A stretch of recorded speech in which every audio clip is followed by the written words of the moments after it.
بسم اللہ الرحمن الرحیم۔ مدد کرنا سیکھیے فائدے کے بغیر، ملنا جلنا سیکھیے مطلب کے بغیر، عاجزی سے چلنا سیکھیے غرور کے بغیر، زندگی جینا سیکھیے دکھاوے کے بغیر۔ اسی اچھی بات سے کرتے ہیں جی ولاگ کا آغاز۔ السلام علیکم، کیسے ہیں آپ سب لوگ؟ امید کرتی ہوں کہ سب ٹھیک ہوں گے، میں بھی ٹھیک ہوں، میں گمان نہیں یقین ہوں۔ چلتے ہیں جی آج قسط نمبر 4 کی طرف۔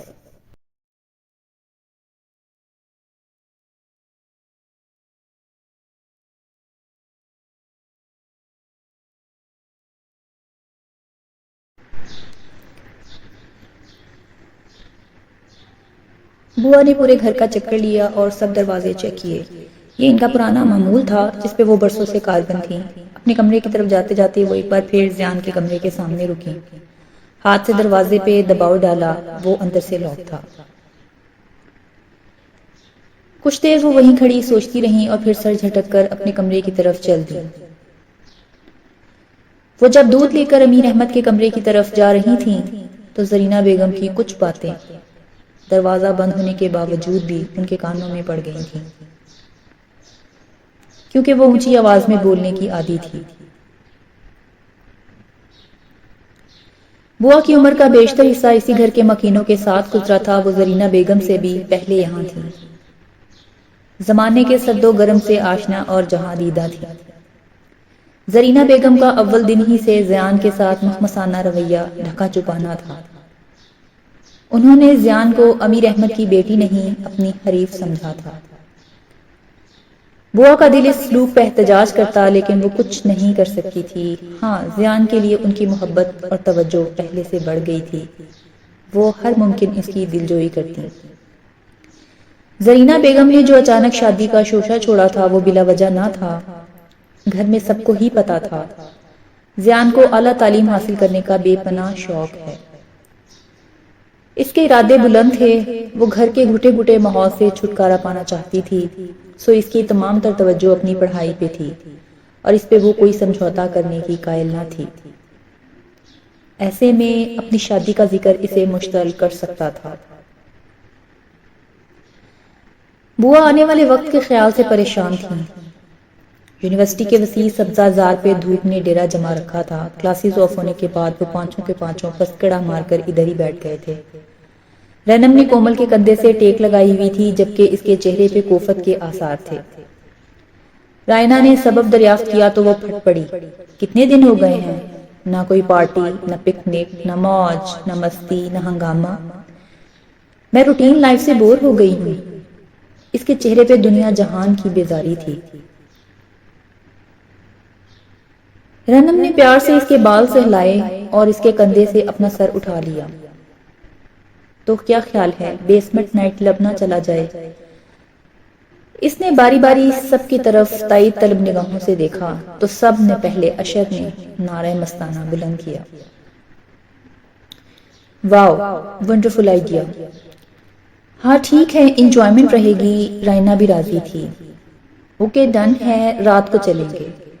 رنم فیصلہ کن لہجے میں بولی تو سب نے اسباب میں سر ہلا دیا۔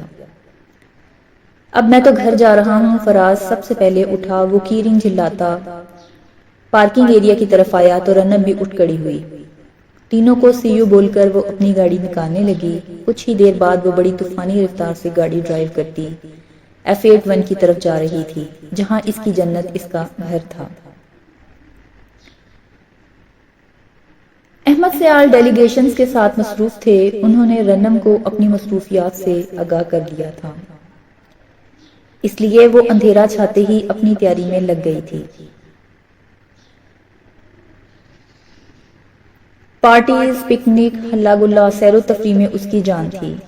ہر ہفتے وقت نکال کر وہ سب فرینڈز اپنی اپنی پسندیدہ ایکٹیویٹیز سے لطف اندوز ہوتے، رنم پیش ہوتی۔ اپنے پسندیدہ بلیک کلر کے ڈریس میں ملبوس وہ ہمیشہ کی طرح خوبصورت لگ رہی تھی۔ اس کی خوبصورتی کے دو آتشہ ہونے میں کلام نہیں تھا، اپنے حسن اور کشش کا اسے اچھی طرح اندازہ تھا۔ اسی بات اور احساس نے اسے بے پناہ اعتماد بخشا تھا جسے وہ بہت سے لوگوں میں الگ سے ہی پہچانی جاتی تھی۔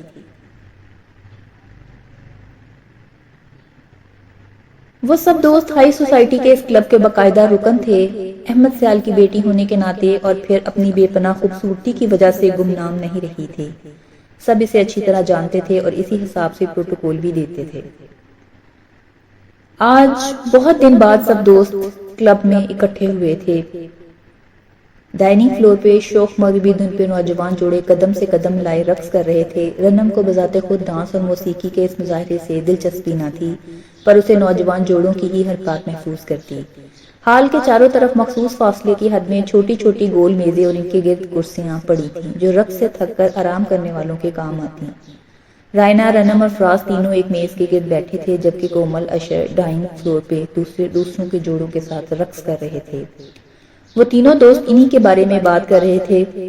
اشر نے 3 ماہ پہلے کومل کو پرپوز کیا تھا۔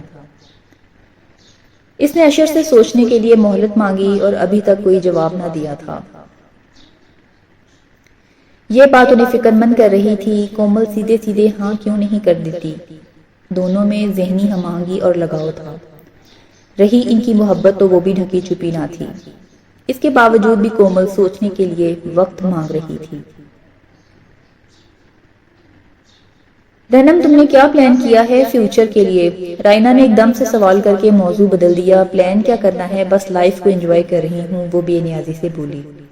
رائنا اسے دیکھ کر رہ گئی۔ اوہو، تم نے لائف پارٹنر، شادی کے بارے میں کیا سوچا ہے؟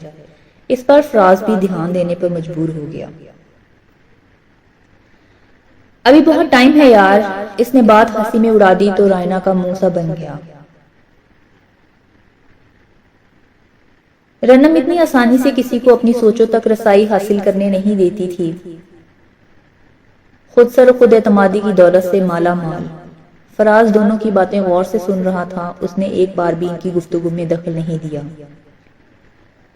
اس کی یہ عادت کم سے کم رنم کو بہت پسند تھی۔ اسے یوں محسوس ہوتا تھا جیسے فراز اس کا خاموش حمایتی ہو۔ رنم کی مخالفت کرنا اسے آتا ہی نہ تھا۔ اس کی یہ خاموشی اور حمایت بہت دفعہ رائنا کو شک میں ڈالتی کہ فراز کے دل میں رنم کے لیے کوئی نہ کوئی سافٹ کارنر ضرور ہے، ورنہ تقریر کرتے دلائل دینے میں اس کا کوئی مقابلہ نہ کر سکتا تھا۔ رنم اسے اپنا بہت بہترین دوست کہتی اور یہ بات صرف کہنے یا دعویٰ کی حد تک نہ تھی۔ ان کی ایک ایک حرکت سے اس کا اظہار ہوتا کہ فراز اور وہ ایک دوسرے کے لیے بے پناہ اہمیت کے حامل ہیں۔ مگر کبھی یہ ظاہر نہ ہوا کہ وہ ایک دوسرے کے لیے وہ خاص جذبہ بھی رکھتے ہیں۔ کم سے کم رائنا ابھی تک ان کا سرا پکڑ نہیں پائی تھی۔ خیر، مجھے جو بھی ہے، رائنا انہیں نظر انداز کر کے جوڑوں کا رقص دیکھنے لگی۔ دوستو، اس ایپیسوڈ کے بارے میں اپنی قیمتی رائے سے آگاہ ضرور کیجیے گا۔ اپنا بہت زیادہ خیال رکھیں، خوش رہیں، خوش رکھیں، خوشیاں بکھیرتے رہیں۔ اگلے ایپیسوڈ کے ساتھ ملتے ہیں نئے ولاگ میں، اور اگر چینل کو سبسکرائب نہیں کیا تو چینل کو سبسکرائب کر لیں تاکہ اگلی آنے والی ایپیسوڈ آپ تک پہنچ سکے۔ تب تک کے لیے اللہ حافظ۔